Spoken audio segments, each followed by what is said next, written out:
Haleluya.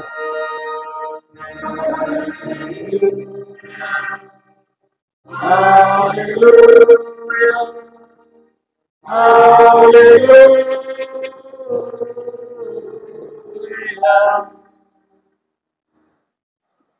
Shalom, Bapak, Ibu, dan juga saudara-saudara yang dikasihi dan diberkati oleh Tuhan Yesus Kristus. Ketika kita melihat tema kita dalam ibadah minggu hari ini, dimulai dari kesetiaan. Bapak, Ibu, dan juga saudara yang diberkati oleh Tuhan, sering sekali manusia ataupun kadang-kadang kita ketika berpikir bahwa untuk menjadi orang yang besar, kita harus langsung memulainya dengan melakukan hal-hal yang besar. Tapi Bapak Ibu Saudara, lewat firman Tuhan pada hari ini, itu mengajarkan yang sebaliknya dari pandangan manusia-manusia. Karena firman Tuhan hari ini mau ingatkan kita, segala sesuatu dimulai dari kecil, dari hal kecil, yaitu dari kesetiaan yang sederhana, yang mungkin sering sekali diabaikan ataupun tidak disadari oleh manusia. Oleh sebab itu firman Tuhan mau ingatkan kita kembali Bapak Ibu Saudara tentang dimulai dari kesetiaan. Sebelum kita masuk lebih dalam Bapak Ibu Saudara, kita harus terlebih dahulu memahami apa itu kesetiaan. Bapak Ibu Saudara, kesetiaan itu dapat kita definisikan sebagai sikap teguh, tetap, dan konsisten dalam memegang janji, komitmen, serta hubungan, meskipun menghadapi tantangan, godaan, atau perubahan situasi. Itulah yang menjadi definisi dari kesetiaan. Nah, di dalam kehidupan sehari-hari Bapak Ibu Saudara, kesetiaan itu bisa berarti tetap setia pada orang, tetap setia pada prinsip atau tugas, tanpa berkhianat atau berpaling. Di dalam konteks iman, kesetiaan itu berarti ataupun menunjuk kepada ketaatan yang konsisten kepada Allah, memegang janji baptisan, dan hidup di dalam kebenaran Allah. Dan di dalam hubungan manusia, Bapak Ibu Saudara, kesetiaan itu berarti tidak meninggalkan atau mengkhianati pasangan, sahabat, atau tanggung jawab meski ada kesulitan. Jadi dari definisi kesetiaan ini Bapak Ibu Saudara, dapat kita pahami bahwa kesetiaan itu bukan hanya soal perasaan. Tetapi kesetiaan itu adalah keputusan untuk bertahan dan berpegang teguh pada komitmen yang telah dibuat. Di dalam bacaan kita pada hari ini Bapak Ibu Saudara lewat Lukas pasal 16 ayat 1 sampai 13 yang menjadi ayat kuncinya itu terlihat di dalam ayat yang ke-10 Bapak Ibu. Di mana Tuhan Yesus menekankan kesetiaan itu tidak dimulai dari perkara-perkara besar. Tapi Yesus katakan kesetiaan itu dimulai dari perkara-perkara kecil. Oleh sebab itu, di dalam ayat 1 sampai ayat yang ke-9, di mana Yesus menceritakan sebuah perumpamaan tentang bendahara yang gagal setia kepada tuannya di dalam melaksanakan tanggung jawabnya untuk mengelola milik tuannya. Karena dia dianggap menghamburkan harta. Artinya Bapak Ibu Saudara, di sini kita melihat apa yang dilakukan sang bendahara itu. Dia tidak disiplin dan dia tidak bertanggung jawab, juga dia tidak setia kepada tuannya. Oleh sebab itu lewat ayat 10 mau diingatkan Tuhan kepada kita melalui pemberitaan firman ini Bapak Ibu Saudara, bahwa Allah itu menilai bukan hanya dari apa yang kita lakukan dalam hal-hal yang besar. Tetapi Allah menilai dari keseharian kecil kita, seperti kejujuran kita di dalam bekerja, seperti kesetiaan kita kepada keluarga, bahkan juga kesetiaan kita di dalam pelayanan. Artinya Bapak Ibu Saudara, kesetiaan itu adalah fondasi karakter orang-orang percaya. Jadi Bapak Ibu Saudara, orang yang tidak bisa dipercaya dalam hal kecil, tentu ia tidak mampu dipercaya dalam hal besar.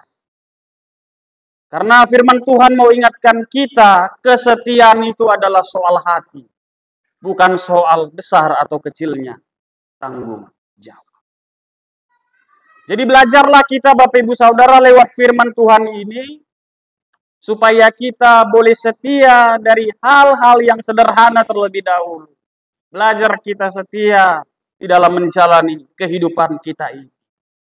Selanjutnya Bapak Ibu Saudara, dalam firman Tuhan ini, di dalam ayat yang ke-11 sampai yang ke-12, di sini mau diingatkan oleh Tuhan Yesus kepada kita, di mana Tuhan Yesus di sini menggunakan istilah mamon Bapak Ibu Saudara.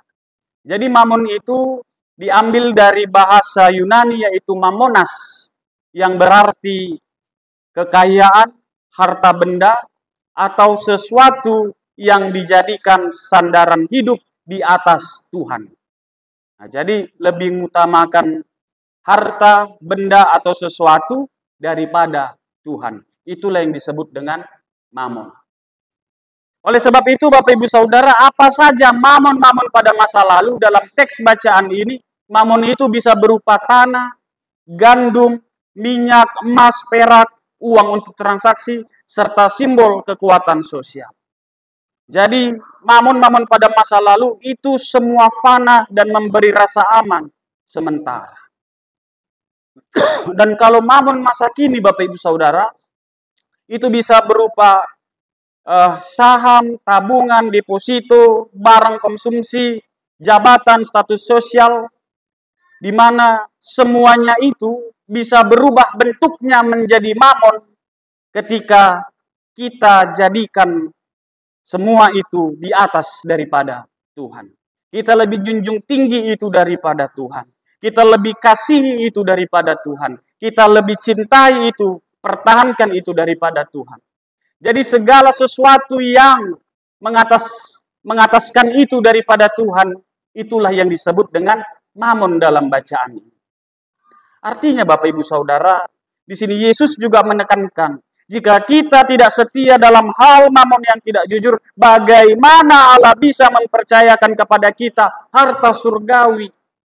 Di mana Bapak Ibu Saudara, harta surgawi yang diunjuk oleh Injil Lukas ini adalah keselamatan, firman, pelayanan yang berdampak kekal. Itulah yang disebut dengan harta surgawi. Jadi mau diingatkan kepada kita Bapak Ibu Saudara, bahwasanya harta, benda, deposit, dan lain sebagainya, itu semuanya bukanlah punya kita. Tetapi itu adalah punya Tuhan yang dipercayakan kepada kita. Jadi setiap kita Bapak Ibu Saudara bukanlah pemilik, walaupun nama kita di dalamnya, kita bukan pemilik. Tetapi kita dipakai Allah untuk memakainya. Sebab kalau kita sudah dipanggil Tuhan, pulang kau katanya, kita tinggal itu Bapak Ibu Saudara.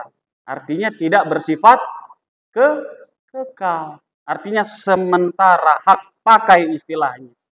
Oleh sebab itu mau diingatkan kembali kepada kita tentang harta yang paling berharga adalah Tuhan. Sebab Tuhanlah yang menyerahkan, memberikan itu semua kepada kita. Oleh sebab itu Bapak Ibu Saudara, mau diingatkan kepada kita dalam firman Tuhan hari ini, di dalam ayat yang ke-13, di bait yang terakhir, Yesus katakan dengan tegas, kamu tidak dapat mengabdi kepada Allah dan kepada mamon. Artinya di sini Bapak Ibu Saudara, Tuhan menyarankan Bukan menyarankan Bapak Ibu Saudara. Tapi Tuhan menetapkan kepada anak-anaknya bahwa Tuhanlah yang harus dijunjung tinggi. Bukan mamon dan lain sebagainya. Sebab ialah harta yang paling berharga. Harta yang kekal. Oleh sebab itu Bapak Ibu Saudara, kesetiaan saya, kesetiaan Bapak Ibu Saudara haruslah bersifat mutlak percaya kepada Tuhan. Tidak bisa mendua. Karena Allah menuntut totalitas kasih kita. Makanya dikatakan, kasihilah Tuhan Allahmu dengan segenap hati, jiwa, akal budi, dan kekuatan. Artinya totalitas kita itu harus kita arahkan kepada Tuhan. Sebab Tuhan tidak mau diduakan. Karena Tuhan kita adalah Tuhan yang cemburu. Dia minta kesetiaan kita hanya kepada Dia saja. Karena Bapak Ibu Saudara, jika mamon kita jadikan Tuhan, kita akan terikat olehnya. Orang yang terikat dengan mamon hidupnya akan terus mengejar uang, mengejar harta, mengejar status, dan tidak punya ruang bagi Allah. Karena itu Bapak Ibu Saudara, inti dari pengajaran lewat Injil ini adalah Yesus. Di mana kesetiaan kepada Allah harus lebih tinggi daripada ketergantungan pada mamon. Karena itu ada firman Tuhan yang mengatakan, carilah dahulu kerajaan Allah, maka semua akan ditambahkan kepada. Maka juga kita berdoa dalam doa Bapa kami, Bapak Ibu Saudara, kita sampaikan kepada Tuhan, Tuhan berikanlah kepada kami makanan kami yang secukupnya. Artinya kepada Tuhanlah kita meminta. Dan Dia memberikannya kepada kita. Dititipkan itu kepada kita. Supaya kita boleh mengelolanya. Oleh sebab itu Bapak Ibu Saudara, dari firman Tuhan ini kita dapat memahami bahwa kesetiaan adalah ujian iman. Di mana Allah lebih peduli pada karakter kita di dalam melaksanakan hal-hal yang kecil terlebih dahulu. Lalu yang kedua, mamon itu hanyalah titipan. Baik mamon masa lalu ataupun masa kini, mamon itu bisa berubah bentuk Bapak Ibu Saudara. Tetapi esensinya sama. Harta itu fana. Itu bukan tujuan, tetapi alat kita untuk melayani. Dan Bapak Ibu Saudara, kesetiaan itu dimulai saat kita memilih Tuhan yang benar.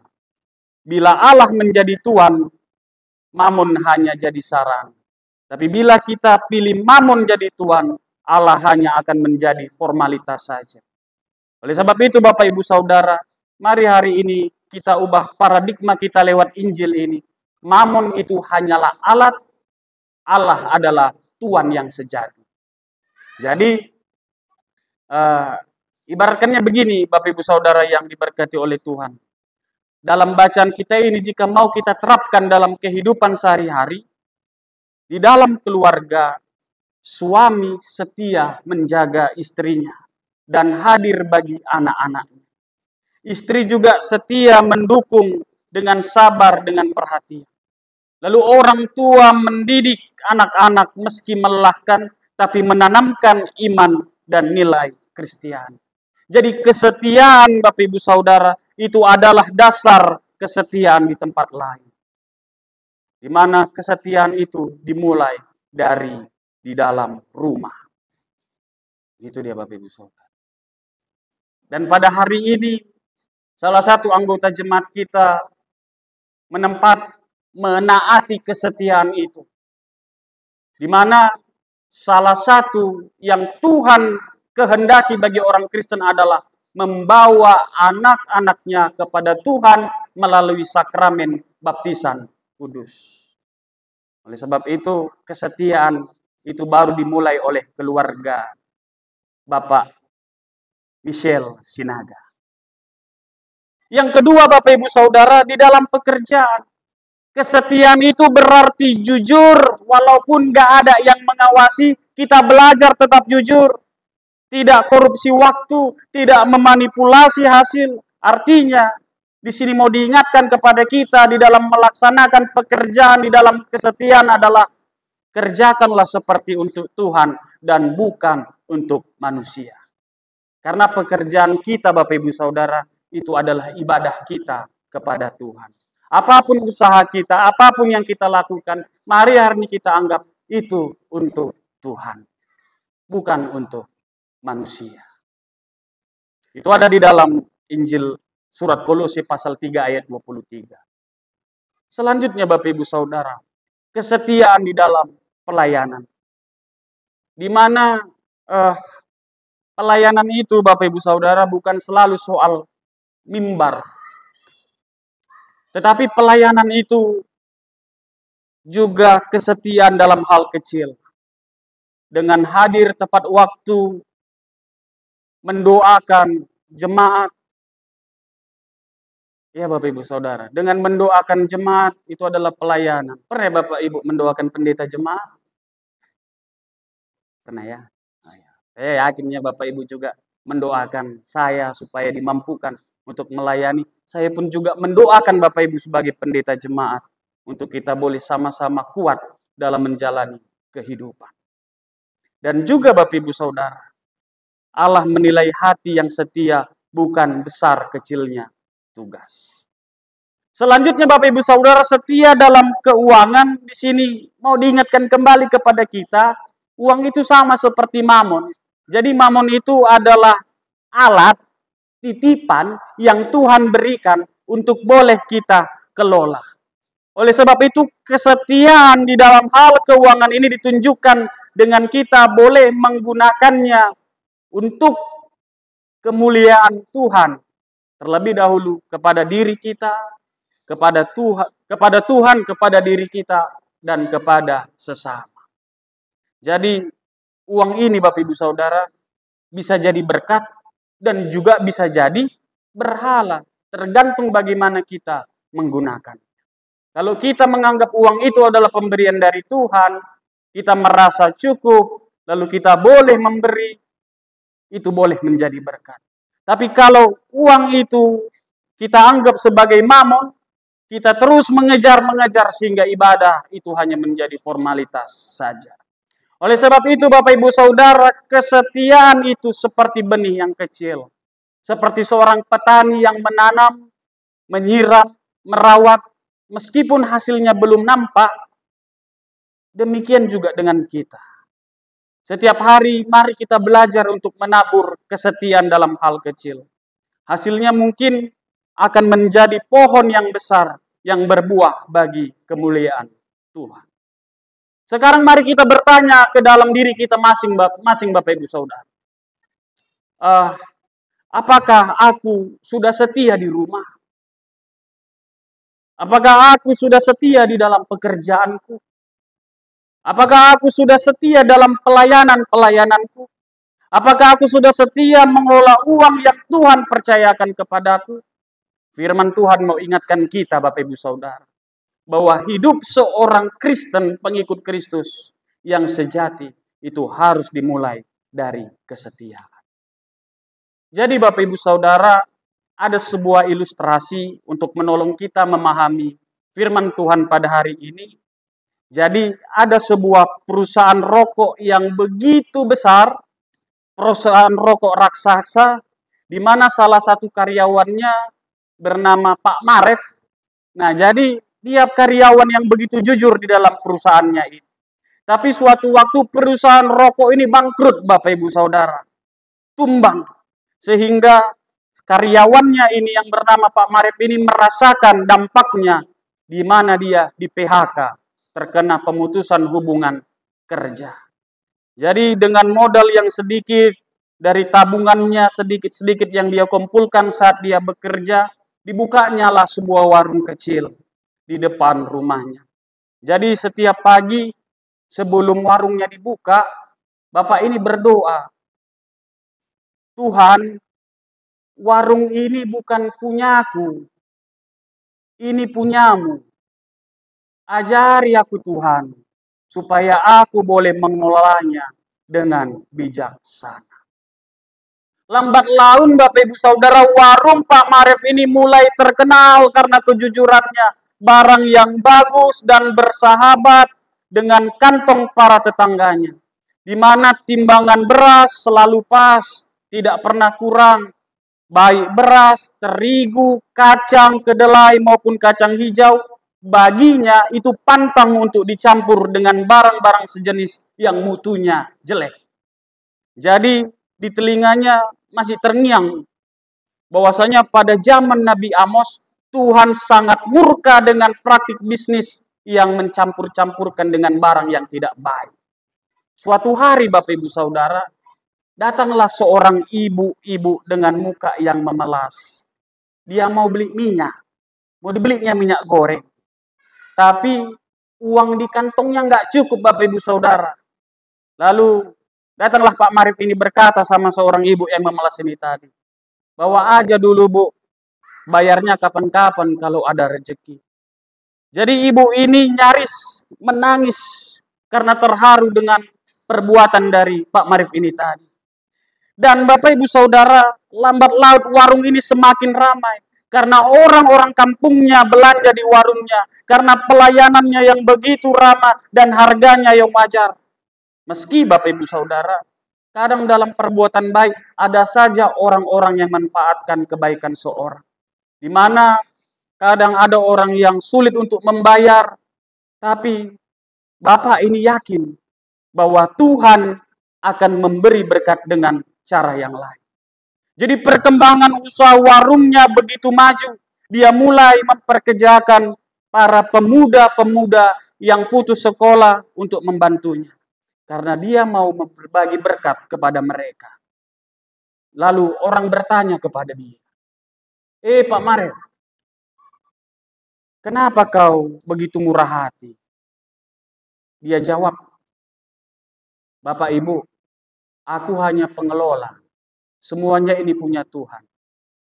Tugasku hanya membuat warung ini menjadi berkat bagi orang lain. Dan bertahun-tahun kemudian Bapak Ibu Saudara, orang-orang sekampungnya ini bersyukur. Karena warung kecil itu mereka bisa merasa terbantu. Dan mereka merasa disayang. Bahkan mereka merasa dikuatkan. Dan di sini cerita yang saya sampaikan ini mau mengingatkan kita Bapak Ibu Saudara. Bahwa segala sesuatu yang kita miliki, baik hidup, harta, segala sesuatu, itu semua adalah titipan Tuhan. Itu punya Tuhan. Kita hanya pengelola. Sewaktu-waktu Tuhan akan minta pertanggungjawaban itu kepada kita. Jadi benar-benarlah kita mengelola semua titipan Tuhan itu dengan baik selama kita masih diberi kesempatan. Oleh sebab itu Bapak Ibu Saudara, kesetiaan bukan soal menunggu kesempatan besar, tetapi kesetiaan adalah soal sikap hati kita dalam setiap langkah kecil kita di dalam kehidupan. Oleh sebab itu mari kita belajar setia dalam hal kecil, setia dalam mengelola titipan, setia hanya kepada Tuhan. Karena hidup orang yang beriman itu dimulai dari kesetiaan. Dan dari situlah Allah mempercayakan perkara-perkara yang besar bagi kita. Kiranya Tuhan menolong kita di dalam mengelola titipan yang Tuhan berikan kepada kita dengan kesetiaan. Amin. Kita berdoa. Terima kasih ya Bapa, kami sudah mendengarkan sabda-Mu, di mana Engkau mengingatkan kepada kami bahwa segala sesuatunya yang kami punya itu adalah pemberian-Mu, dan